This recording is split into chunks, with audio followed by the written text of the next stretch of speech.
우리 한번 앞뒤 좌우로 이렇게 돌아보시면서 이렇게 인사하겠습니다. 하나님이 함께 하십니다. 힘내십시오. 이렇게 인사하십니다.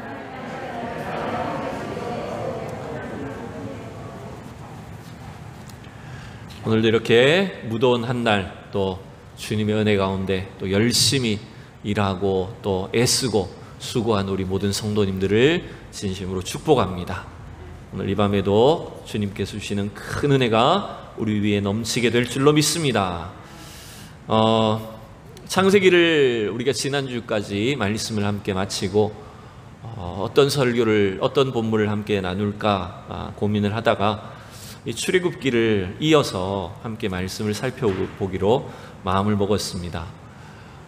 이 출애굽기는 우리말 성경의 제목으로 하면 여러분 출애굽기지만 원래 이 히브리어 성경의 제목은 약간 다른 단어로 되어 있습니다. 그래서 우리 출애굽기 1장을 시작할 때 제일 마지막 구절을 보시면 1장 1절을 시작하는 제일 마지막 구절을 보시면 어떻게 되어 있죠, 여러분? 이스라엘의 아들들의 이름은 이러하니로 이렇게 시작을 하잖아요. 이게 1절의 마지막인데 이게 어순이 좀 달라가지고 우리말 성경은 1절 끝에 붙어 있지만 원래 히브리어 원어로 보면 이 마지막에 있는 단어들 이름은 그 이름들은 이러하다. 이게 사실은 히브리어 단어의 제일 첫 번째 나오는 명칭이에요. 그래서 이 히브리어로 시작하는 이 단어가 사실은 이 출애굽기의 원래 이름입니다. 이걸 우리말로 바꿔서 말하자면 그리고 이름들은 이렇다. 이렇게 시작을 하는 거예요. 그러니까 여러분 이 출애굽기가 시작이 그리고로 시작을 한다는 거예요. 원래 보면 원어로 보면 여러분 그리고라는 말은 앞에서 이어진다는 얘기죠. 결국 어디에서 이어진다는 얘기일까요? 출애굽기는 그렇죠. 창세기의 제일 마지막에 나오는 야곱과 요셉의 이야기에서 자연스럽게 출애굽기가 이어지는 내용이라는 겁니다. 그래서 이 출애굽기라는 이 제목은 이제 나중에 후대에 붙여진 이름이고 이것은 이제 출애굽기의 내용을 따라서 말 그대로 애굽에서 나오는 이야기다라고 해서 출애굽기라는 이름이 붙어 있는 것이고 원래 출애굽기의 시작은 그리고 이름들은 이렇다라고 하면서 이 야곱의 아들들 이름 그 애굽에 원래 들어가서 정착을 했던 그 야곱의 12아들들의 이름이 이제 시작되는 걸 여러분 볼 수가 있어요. 그래서 우리는 이 창세기에서 이어진 말씀으로서 여러분 우리 출애굽기가 어떻게 이어지고 있는지 하나님께서 어떻게 약속을 이루고 계신지를 함께 살펴보도록 하면 좋을 것 같습니다. 성경에는 여러분 그런데 하나님의 계시가 잠깐 아무런 계시도 나타나지 않는 그런 중지가 된 시기들이 있어요. 제일 대표적인 시기가 언제냐 하면 구약 성경과 신약 성경의 사이가 있죠. 우리 성경으로 따지면 말라기부터 마태복음까지라고 할 수 있을까요? 이 말라기부터 마태복음 사이에는 사실은 언약 하나님의 계시가 잠깐 동안 나타나지 않는 시기가 있어요. 그걸 침묵기라고 이렇게 보통 표현을 합니다. 성경의 침묵기라는 거죠. 그게 시간으로 따지면 몇 년이냐면 구약과 신약 사이의 시간으로 따지면 약 한 300년에서 400년 정도가 있어요. 그래서 그 사이에는 하나님께서 뭔가 아무런 말씀을 하지 않으셨어요. 물론 역사가 없어진 건 아닙니다. 이스라엘의 역사는 계속해서 이어지고 있었고 여러 인물들 역사상의 여러 인물들도 나타났지만 하나님께서는 그 사이에 별다른 계시의 말씀을 주지 않으셨다는 말이죠. 그게 이제 구약과 신약 사이에 한 300년, 400년 정도의 침묵기가 있다면 또 그와 비슷한 시기가 어디에 있을까요? 그게 바로 창세기하고 출애굽기 사이에 있다는 거예요. 우리는 성경을 한 장만 넘기면 바로 창세기가 끝나고 출애굽기가 시작이 되었지만 사실은 그 사이에는 시간적으로 따지면요 한 400년 정도의 침묵기가 있다는 걸 우리가 알 수가 있습니다. 그러면 여러분 하나님은 아무 일도 하지 않으셨다는 것일까요? 침묵기가 있었다는 것은 하나님이 아무런 말씀을 하지 않으셨다는 건데 그럼 하나님이 아무 일도 하지 않고 그냥 400년 동안 쉬셨다는 말일까요? 그렇지 않습니다. 하나님은 계시를 통해서 뭔가 말씀하시지는 않으셨지만 하나님 그 기간 동안에 일하고 계셨고 하나님의 언약을, 구원을 계속해서 신실하게 지키시고 계셨다는 거예요. 그래서 우리 이 창세기 1장을, 이 서론을 읽으면서 그 사이에 하나님께서 어떤 일들을 신실하게 하셨는가, 하나님이 우리의 삶 속에서도 어떻게 일하고 계시는가라고 하는 것들을 이 말씀을 통해서 함께 짐작해 볼 수 있는, 깨달을 수 있는 그런 말씀이라는 겁니다. 자, 그 400년 정도의 침묵기 동안에 하나님이 무엇을 하셨을까? 하나님이 하신 일이 뭔지를 우리가 알 수 있는 대표적인 일이 오늘 본문에 드러나 있다고 볼 수가 있습니다. 여러분, 우리가 읽은 이제 1장에서 1장 1절에서 14절까지 읽었는데, 크게 보면 1절부터 7절까지의 내용을 먼저 우리가 살펴볼 수가 있어요. 자, 우리가 먼저 말씀을 잠깐만 볼까요? 1절부터 한 5절까지만 먼저 읽어봅시다. 시작. 야곱과 함께 각각 자기 가족을 데리고 애굽에 이른 이스라엘 아들들의 이름은 이러하니, 루벤과 시므온과 레위와 유다와 이사갈과 스불론과 베냐민과 단과 납달리와 갓과 아세리요. 야곱의 허리에서 나온 사람이 모두 70이요 요셉은 애굽에 있었더라. 여러분, 이 400년 동안 침묵기로 보였지만 그 사이에 하나님이 함께 하신 일, 그리고 이스라엘 백성들이 일어난 가장 중요한 일은 뭐냐 하면, 방금 성경이 말하고 있는 것처럼 몇 명이 내려왔어요? 야곱의 가족들이? 네, 넘겼더니 안 보이시나요? 5절에 몇 명이에요? 네, 70명이 내려왔다 그랬잖아요. 이 70여 명의 사람이 애굽에 내려왔는데, 그들이 7절 마지막에 보면 어떻게 됐다고요? 이스라엘 자손이 생육하고 불어나서 번성하고 매우 강해서 온 땅에 가득하게 되었다. 70명의 가족이 400년이 지나는 동안 이스라엘이라고 하는 민족이 되었다는 것입니다. 그래서 이 70명이 그럼 몇 명이 됐냐? 숫자상으로 따졌을 때 몇 명이 됐을까요, 여러분? 그냥 민족이 됐다라고 하는 것이 아니라, 나중에 여러분 출애굽할 때 인구 조사를 하잖아요. 민수기에 가보면, 그죠? 그 인구 조사 때 각 지파별로 이제 장정들, 싸울 수 있는 남자들의 숫자를 셌을 때 이스라엘 민족이 남자만 60만 명이 됩니다. 60만 명. 70명이 60만 명이 되었고, 그래서 이 60만 명은 남자들 뿐이니까 거기에 노인들과 아이들과 여성들을 다 합하면 추산으로 몇 명 정도를 아무리 작게 잡아도 추산을 할 수 있느냐면 200만 명으로 추산을 할 수 있어요. 70명이 몇 명 됐다고요? 200만 명이 됐다고요. 400년 사이에 70명의 한 가족을 200만 명으로 하나님께서 만들어 주셨어요. 그게 지금 하나님께서 이스라엘 백성들 가운데 행하신 가장 놀라운 일이라는 사실입니다. 6절에 보면 이렇게 말하죠. 요셉과 그의 모든 형제와 그 시대의 사람은 다 죽었다. 즉 야곱이 먼저 죽었고, 이제 요셉과 그의 형제들과 그의 자식들, 즉 가나안 땅에서 애굽으로 이주했던 1세대 사람들은 다 죽은 거예요.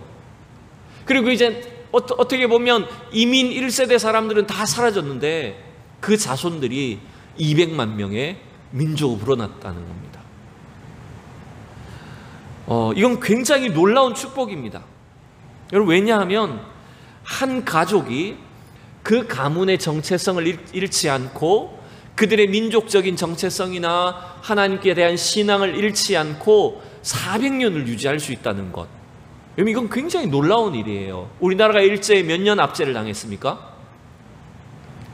잊어버렸어요? 몇 년 압제를 당했어요? 36년을 당했잖아요. 그 36년이라는 그 얼마 안 되는 시간인 것 같은데도 여러분, 우리 민족은 말을 빼앗기고요, 이름도 잃어버리고요, 민족의 정체성을 말살당하기 직전이었습니다. 우리 스스로는 사실은 이길 수가 없어서 하나님께서 어떤 외국의 도움을 통해서 이 민족이 벗어나게 하셨단 말이에요. 근데 여러분, 36년밖에 되지 않는 그 시기인데, 그 짧은 시간 속에 놀랍게도 여러분, 사실은 우리의 민족의 어떤 정신세계가 얼마나 여러분 많이 바뀌었는지, 일본화되었는지. 근데 여러분, 이 400년이라는 시간 속에 하나님이 이 유대인들을 지켜주셔서 그들을 한 민족으로 자라나게 하셨다는 것은 놀라운 기적과 축복을 경험했다는 거예요. 이걸 이제 어떤 과학자들은, 사회학자들이나 과학자들은 이걸 학문적으로 연구를 하기도 해요. 진짜 400년 만에 70명의 인구가 200만 명이 될 수 있을까? 학자들에 따르면 이렇게 계산을 합니다. 어떤 한 사회 속에 전쟁이나 전염병이나 지금 이제 코로나 같은 이런 대유행하는 전염병이나 이런 큰 재난이 없으면 가능하다는 거예요. 70명의 인구가 200만 명이 될 수 있다는 거예요. 근데 이게 어떻게 가능하냐 하면 한 25년마다 만약에 어떤 질병도 전쟁도 큰 재난이 없으면 25년마다 2배로 늘어난답니다. 인구가. 자연 증가할 수 있는 인구가. 지금보다 아이를 훨씬 더 많이 낳았을 거 아니에요. 피임하지 않았잖아요. 그러다 보니까 이 자연 증가하는 인구가 25년마다 2배씩 늘어날 수 있다는 거예요. 그래서 제가 계산 다 해봤어요. 그래서 딱 계산을 해보니까 400년이 좀 덜 걸려서 한 375년 만에 200만 명이 넘어버려요. 70명을 계속 2배 계산을 해보면 한 375년 만에 200만 명이 넘더라고요. 근데 이제 그걸 자체로만 봤을 때도 하나님께서 이 400년 동안 이스라엘 민족을 지켜주셨다는 걸 알 수가 있잖아요. 큰 재앙이 없이, 전염병이나 기근이나 전쟁이 없이 이 민족이 불어날 수 있도록 해주셨다는 거예요. 근데 여러분, 이건 어떻게 보면 수학적인 어떤 계산 때문에 이게 하나님의 축복이다라고 하는 것보다 더 중요한 게 있어요. 그것은 뭐냐면 하나님께서 주신 약속대로 이루어졌다는 겁니다. 하나님께서 무슨 약속을 주셨을까요? 이것은 인간을 창조하셨을 때부터 근본적으로 하나님 주신 약속이에요. 우리 창세기에 몇 군데 구절을 보면 우리가 방금 본 이 7절과 매우 유사한 단어들이, 똑같은 단어들이 쓰인 걸 볼 수가 있습니다. 창세기 1장 28절을 같이 읽어볼까요? 1절이 아니고 28절입니다. 시작. 하나님이 그들에게 복을 주시며 하나님이 그들에게 이르시되 생육하고 번성하여 땅에 충만하라. 땅을 정복하라. 바다의 물고기와 하늘의 새와 땅에 움직이는 모든 생물을 다스리라 하시니라. 아멘. 이건 여러분, 첫사람 아담 하와를 창조하셨을 때부터 인간에게 주신 명령이에요. 우리 인간에게 주신 그 문화 명령, 하나님께 주신 약속이 뭐냐면 생육하고 번성하여 땅에 충만하라는 거예요. 여러분, 그게 하나님이 원래부터 인간에게 주신 축복입니다. 우리가 이 땅 속에서 생육하고 번성하고 충만해져서 하나님의 그 사람들로 가득해지는 것, 여러분, 그게 원래 하나님께서 주신 축복이에요. 근데 물론 이제 죄로 인해서 그 약속과 축복을 잃어버린 것처럼 보이죠. 그러나 여러분, 그렇지 않습니다. 창세기 9장에도 넘어가 보면 하나님께서 노아와 그의 가족들만 남기고 세상을 물로 심판하신 후에 그 자녀들에게, 노아의 후손들에게 무슨 축복을 주셨을까요? 9장 1절을 같이 읽어볼까요? 시작. 하나님이 노아와 그의 아들들에게 복을 주시며 그들에게 이르시되 생육하고 번성하여 땅에 충만하라. 여러분, 아까 창세기 1장 28절에 있는 아담 하와에게 주셨던 그 축복 그대로 노아에게도 주셨다는 거예요. 맞죠, 여러분? 그리고 이 약속은 또 누구에게도 고스란히 이어질까요? 아브라함에게도 그대로 이어지죠. 우리 창세기 15장을 또 보면 15장 우리 13절과 14절을 읽어봅시다. 시작. 여호와께서 아브라함에게 이르시되 너는 반드시 알라. 내 자손이 이방에서 객이 되어 그들을 섬기겠고 그들은 400년 동안 내 자손을 괴롭히리니 그들이 섬기는 나라를 내가 징벌할지며 그 후에 내 자손이 큰 재물을 이끌고 나오리라. 제가 조금 빠뜨렸지만 이 창세기 15장에는 아브라함 아들, 지금 자식 한 명 낳지 못한 아브라함한테 하나님께서 뭐라고 약속하셨을까요? 내가 너로 큰 민족을 이루게 할 것이다. 너의 자손들을 이제 비록 애굽 땅에 가서 400년 동안 종살이를 하겠지만 거기서 큰 민족이 되게 할 것이고 그들이 400년 후에 나오게 될 것이다 라고 약속하셨다는 거예요. 정확하게 아브라함에게 주셨던 그 약속대로 지금 출애굽기 1장에서 이루어진 것을 우리가 볼 수가 있죠. 여러분, 그게 바로 400년 동안 하나님 하신 일입니다. 우리도 때때로 그럴 때가 있죠. 하나님이 과연 계신 건가?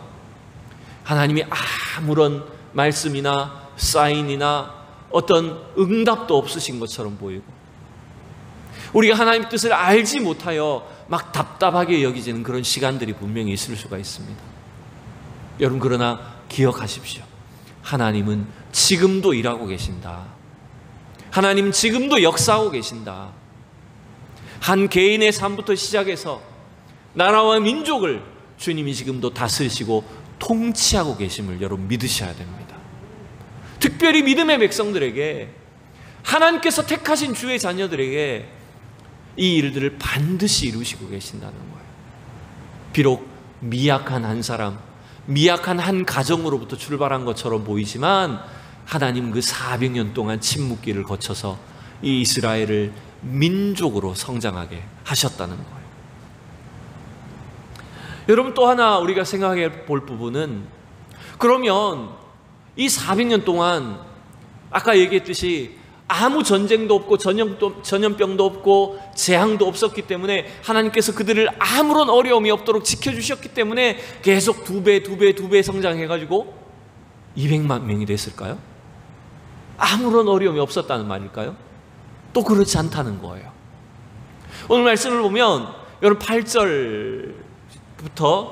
8절만 같이 읽어봅시다. 8절만 시작. 요셉을 알지 못하는 새 왕이 일어나 애굽을 다스리더니.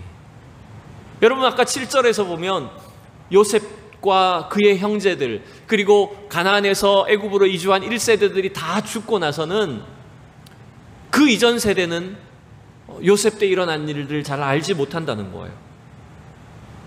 요셉을 알지 못하는 새 왕이 일어나서 이제 애굽을 다스리게 되었는데, 저도 흔히 이렇게 생각을 했어요. 여러분도 아마 어떻게 생각할지 모르겠어요.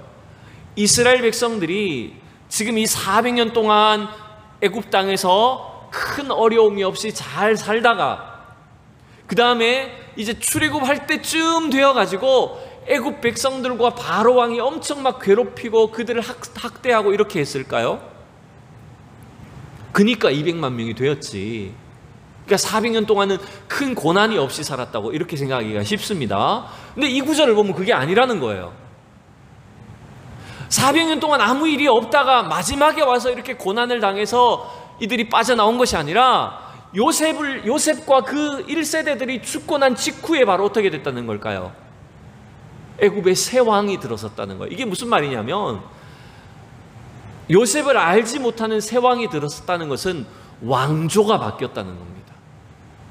유다처럼 다윗의 후손들이 그냥 한 왕조로부터 계속해서 내려온 게 아니에요. 우리나라 이 조선 왕조처럼 이씨 집안이 계속해서 왕조를 이어온 것이 아니라, 그 요셉이 총리로 있을 때는 이게 추정하기로는 애굽의 이집트의 히소스 왕조라고 여겨집니다.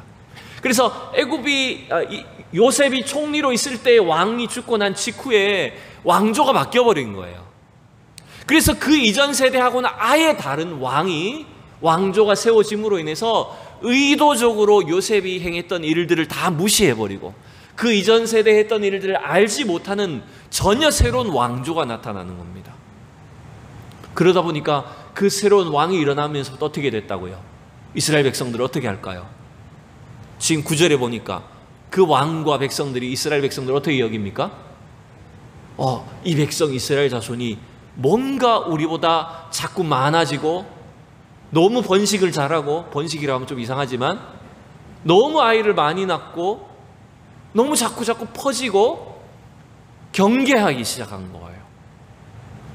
그래서 10절과 11절도 보면, 10절 읽어봅시다. 시작. 자, 우리가 그들에게 대하여 지혜롭게 하자. 두렵건대 그들이 더 많게 되면 전쟁이 일어날 때에 우리 대적과 합하여 우리와 싸우고 이 땅에서 나갈까 하노라 하고. 지금 이 이스라엘 백성들이 자꾸 번성하니까 이 새로운 왕조와 애굽 사람들이 보기에 저 집단은 우리가 좀 경계해야 되겠는데, 자꾸 이 이스라엘 백성들의 어떤 영향력이, 삶의 어떤 영역이 넓혀지는 겁니다. 그래서 이 새롭게 등장한 애굽의 왕과 왕조는, 백성들은 전혀 이스라엘 백성들에 대해서 호의적이지 않았습니다, 여러분. 즉 요셉과 1세대 이주민들이 죽고 난 이후부터 거의 400년 동안은 계속해서 애굽 사람들이 어떻게 했을까요? 이스라엘 백성들을 계속 괴롭히는 겁니다. 요셉이 있을 때만 호의적으로 대해준 것이고, 어떻게 보면 그 다음부터는 이들을 계속해서 노예처럼 부리기를 시작하는 거예요. 왜냐하면 그냥 내버려 뒀다가는 이스라엘이 너무너무 번창하니까. 그래서 어떻게 합니까? 또 11절에 보니까 감독들을 그들을 위해 세우고 그들에게 무거운 짐을 지워 괴롭게 하여 그들에게 바로를 위하여 국고성 비돔과 람셋을 건축하게 하니라. 여러분, 이 애굽 백성에 비해서 이스라엘 자손은 하나님 복 주셨다 그랬잖아요. 25년만 지나면 몇 배가 돼요? 2배가 돼요. 기하급수적으로 막 늘어나요. 그러다 보니까 이스라엘 자손들을 경계하고 그들의 어떤 이스라엘을 위협으로 느끼기 시작하는 겁니다. 그래서 억압하고 저들을 견제해야 되겠다. 그냥 내버려둬서는 안 되겠다. 이스라엘 백성들을 노예 삼아가지고 애굽에 일어나는 모든 어떤 이 노동 일들을, 힘든 일들을 다 시키는 겁니다. 여러분, 우리가 이집트 여행을 가보지를 못했지만 가신 분 있나요 혹시? 이집트 하면 제일 유명한 게 뭐죠? 고대 이집트가 얼마나 큰 나라였는지, 얼마나 그들의 문화가 발달했는지 알 수 있는 게 뭡니까? 가보면 피라미드잖아요. 그 고대 기원전의 건축물들이 지금도 어떻게 그 고대 사람들이 그 어마어마한 돌 하나가 우리 건물이라고 생각하면 됩니다, 여러분. 우리 예배당 건물만한 돌을 날르고 쌓고 하는 거예요. 수십 미터를 위로 쌓는 거예요. 지금도 그 일은 거의 불가능해요. 엄청난 기중기를 동원해야 될까 말까 그 공사들을 그 고대한 거예요. 물론 이스라엘 백성들이 다 한 것은 아니지만 지금 여기서 나온 것처럼 성을 쌓고 무덤을 만들고 그 엄청난 노동들을 다 강제로 이스라엘 백성들을 시키기 시작했다는 것입니다. 이게 이런 거예요. 이게 참 애굽 사람 입장에서 보면 이렇게도 하기도 싫고 저렇게 하기도 싫고, 이게 양날의 검이 있는 거죠. 이런 겁니다. 저 이스라엘 백성들을 그냥 놔두면 우리보다 힘이 세질까 봐 두렵기도 하고, 그렇다고 해서 또 그냥 보내자니, 야 니네 우리하고 그냥 같이 살지 말고 알아서 니네 고향 가라, 이렇게 하자니 아깝고, 그죠? 내가 갖고 있자니 무섭고, 남주자니 아깝고. 지금 애굽 사람들은 이런 입장이에요. 이도 저도 못하는 상황이 되니까 어쨌든 강제로 노동을 시켜서, 노역을 시켜서 저 사람들을 힘들게 해야 된다. 그래서 번성하지 못하게 해야 된다. 이렇게 한 겁니다. 근데 여러분, 놀라운 일이 뭘까요? 이스라엘이 고난이 없었던 게 아니에요. 엄청난 고역과 강제 노동과 견제에 시달렸어요. 애굽 사람들이 괴롭혔어요. 근데 12절을 봅시다. 여러분, 12절 놀라운 구절이 이제 나오죠. 12절 시작. 그러나 학대를 받을수록 더욱 번성하여 퍼져나가니 애굽 사람이 이스라엘 자손으로 말미암아 근심하여. 여러분, 이게 이스라엘은 잡초인가 봐요. 잡초는 어때요? 밟으면 밟을수록 죽는 게 아니고 더 얘가 그냥 꼿꼿해지고 퍼져나가고 생명력이 질겨서 더 번창하는 거예요. 학대를 받을수록 이스라엘은 더 번성해져 나갔다는 겁니다. 이 엄청난 학대를 받으면 당연히 줄어들어야 되는데 점점 번성하고 커진 거예요. 왜 그럴까요, 여러분? 그 이유가 뭘까요? 우리가 알 수 있는 한 가지 이유는 하나님이 그들과 함께 하셨기 때문에. 하나님이 400년 동안 아무런 말씀도 하지 않으셨지만 하나님이 이스라엘 백성들과 함께 하셨고 그들을 한 민족이 되도록 주님이 축복해 주셨기 때문이라는 거예요. 여러분, 우리가 이걸 기억해야 됩니다. 그래서 여러분, 교회의 역사도요, 우리 성도들의 신앙과 믿음도 평안하고 아무 어려움이 없을 때 잘 되는 게 아닙니다. 어떻게 보면 고난이 있을 때 여러분, 우리 성도들의 신앙이 더 견고해집니다. 고난과 어려움이 있기 때문에 우리 신앙이 더 순수해질 수 있는 겁니다. 교회는 그런 면에서 보면 고난을 먹고 눈물을 먹고 자라는 거예요. 교회와 우리 성도들의 신앙은 고난을 통해서 성장하는 겁니다. 여러분 믿습니까? 그래서 우리에게 있는 이 고난이, 여러분 안에 있는 이 고민거리나 갈등이나 어려움이 여러분 하나님이 여러분을 성장하게 하시고 우리를 축복하게 하시는 놀라운 계기가 됨을 여러분 믿으셔야 됩니다. 고난이 없고 아무 어려움이 없으면 어떻게 될까요? 우리 신앙이. 왜 한국교회 위기가 찾아왔을까요? 왜 한국교회가 과거에 비해서 오늘 이렇게 세상으로부터 도리어 욕을 먹을까요? 어떻게 보면 우리 신앙에 고난이 없기 때문에, 먹고 사는 데 대한 문제가 별로 없어서, 근심 고난이 별로 없어서 더 하나님 앞에 매달리지 않고 주님을 찾지 않는 거예요. 여러분 사실은 신앙은 이 고난을 통해서 오히려 더 견고해지고 성장하는 거예요. 아무리 억압하고 괴롭혀도 이스라엘 백성들이 계속 번성하니까 이 애굽 사람들이 어떻게 합니까? 더 가혹하게 대합니다. 그래서 13절을 보면 이스라엘 자손에게 일을 엄하게 시킵니다. 14절을 읽읍시다. 시작. 어려운 노동으로 그들의 생활을 괴롭게 하니 곧 흙 이기기와 벽돌 굽기와 농사의 여러 가지 일이라. 그 시키는 일이 모두 엄하였더라. 여러분 보세요. 흙 이기는 것, 벽돌 굽는 것, 이건 뭐 하는 거예요? 전부 건축이잖아요. 그죠? 나라를, 이 성을 만들고 담을 쌓고 피라밋을 건설하고 이런 모든 강제 노동을 시키는 겁니다. 그뿐만 아니에요. 농산일과 애굽 사람들이 먹고 살 수 있는 그 모든 일반적인 노동까지도 다 이스라엘 백성들에게 강제로 시키는 겁니다. 그러니까 400년 동안 어떻게 보면요, 이스라엘은 처절한 고난 속에 살아간 거예요. 근데 놀랍게도 하나님은 그 고난을 통해서도 계속해서 이스라엘이 번성하게 하셨어요.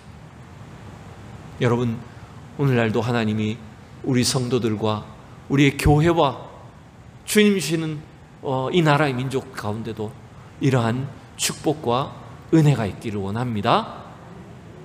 여러분 사실 우리 대한민국의 역사를 봐도요, 하나님이 복 주시지 않으면 이 나라가 이렇게 성장할 수가 없는 거예요. 아까 얘기했듯이 일제 36년 동안 이 나라가 철저히 수탈을 당하고 일제의 압제 속에 지배를 받았어요. 더군다나 남한은 6.25 전쟁을 통해서 완전히 파괴되어서 아무런 가망성이 없는 나라였어요. 뭐 우리 어르신 세대들은, 우리 집사님, 권사님 세대들 더 잘 아실 거 아닙니까?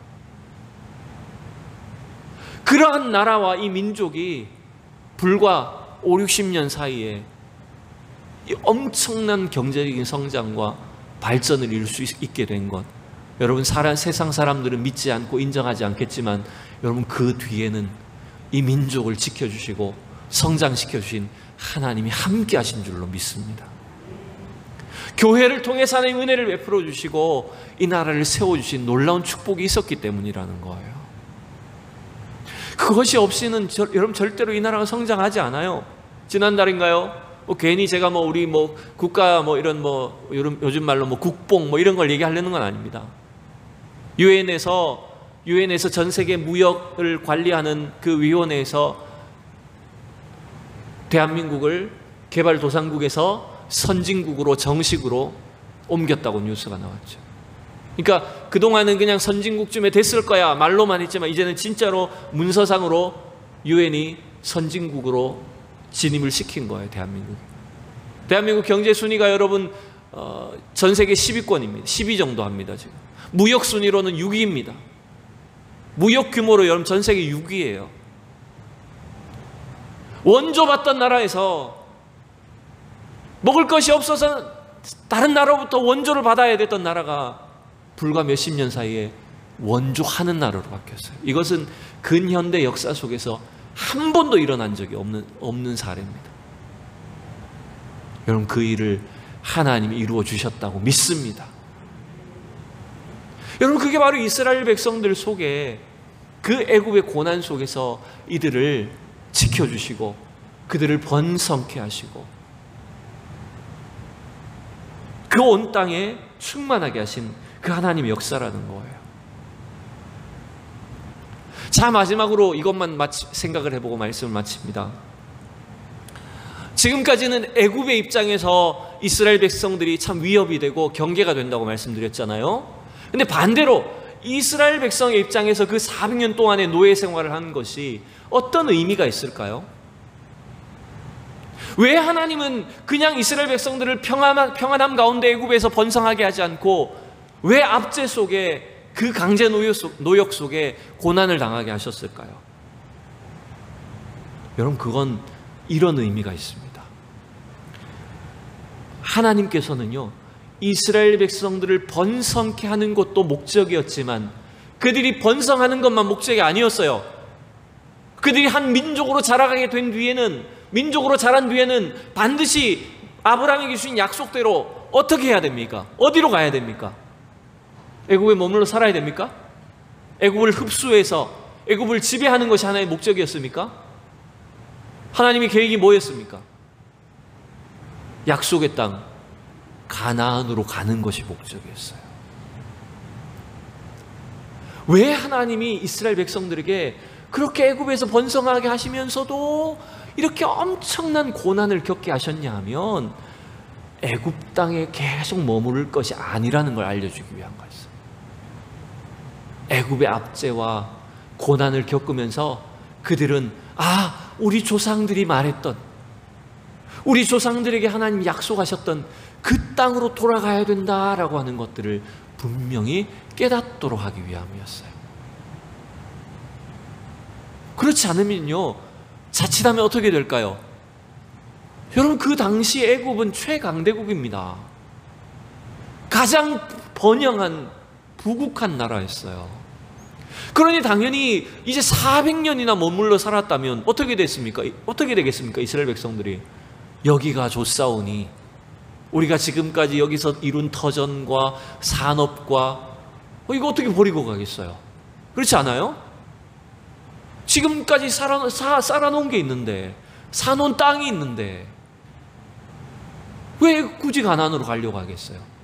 그런데 하나님께서 그들에게 고난을 주심으로 인해서 여기가 영원한 약속의 땅이 아니구나, 우리에게 하나님 예비하신 땅이 따로 있다는 것을 알고 가나안으로 움직이도록 하신 것이 목적이었다는 거예요. 그게 사실은 모세의 인생이잖아요, 여러분. 이 출애굽의 지도자 모세의 인생이 어떻습니까? 우리 앞으로 살펴보겠지만, 2장 넘어가면 나오지만, 여러분, 모세는 유대인의 자식으로 태어났지만 어디서 자랐어요? 40년 동안? 어디서 자랐어요? 갑자기 왜 대답을 안 하십니까? 주소를 묻는 게 아닌데, 애굽의 왕궁에서 40년 동안 왕자로 자랐잖아요. 애굽의 좋은 것들, 음식, 교육, 문화 다 흡수하고 그게 목적이 아니었잖아요. 그래서 하나님께서 그 모세에게 뭘 주십니까? 생각지도 못한 시련을 주시잖아요.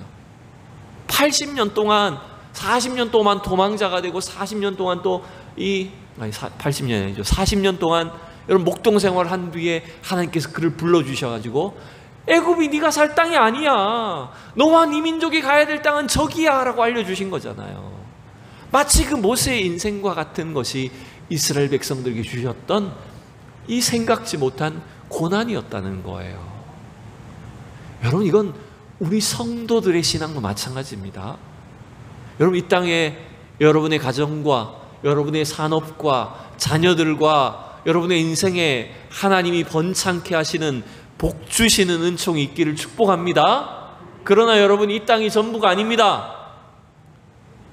이 땅에 우리가 가지고 있는 것, 우리가 소유하고 있는 것, 이 세상의 삶이 전부가 아니라는 거예요. 우리는 어디로 가야 됩니까? 우리는 이 땅 애굽과 같은 이 세상에 머물러 있을 사람들이 아니라 하나님이 예비하신 약속의 땅, 영원한 천국, 우리에게 예비하신 그 가나안으로 가야 될 백성이잖아요. 그걸 알게 해주시기 위해서 때때로 우리에게 뭘 주신다고요? 고난을 주신다고요. 그래서 고난도 필요하다 안 필요하다? 목소리가 약해. 안 왔으면 좋겠어. 고난도 필요한 거예요. 그래서 그 상황, 그 과정을 통해서 하나님은 지금 이스라엘 백성들을 이제 가나안 땅으로 인도하고 계시다는 것입니다. 여러분, 오늘 이제 우리가 이 출애굽기를 시작하면서 이 출애굽기의 내용이 사실은 우리의 구원의 과정이구나라고 하는 걸 우리는 알고 있잖아요. 우리의 과정을 하나님께서 어떻게 이루시고 인도하시는지를, 또 앞으로 우리를 이렇게 인도하시겠구나라고 하는 것들을 확실하게 깨닫는 은혜의 시간들이 되기를 원합니다. 이 땅에 우리가 생각지 못한 어려움도 있고 고난도 찾아오지만 하나님은 신실하게 역사하고 계십니다. 우리의 구원을 이루고 계십니다. 그 주님을 바라보고 주님을 붙잡고 한 걸음 한 걸음 전진해 나아갈 수 있는 우리 모두가 되기를 진심으로 축원합니다. 기도하겠습니다. 거룩하신 하나님, 주님의 크신 은혜를 감사합니다.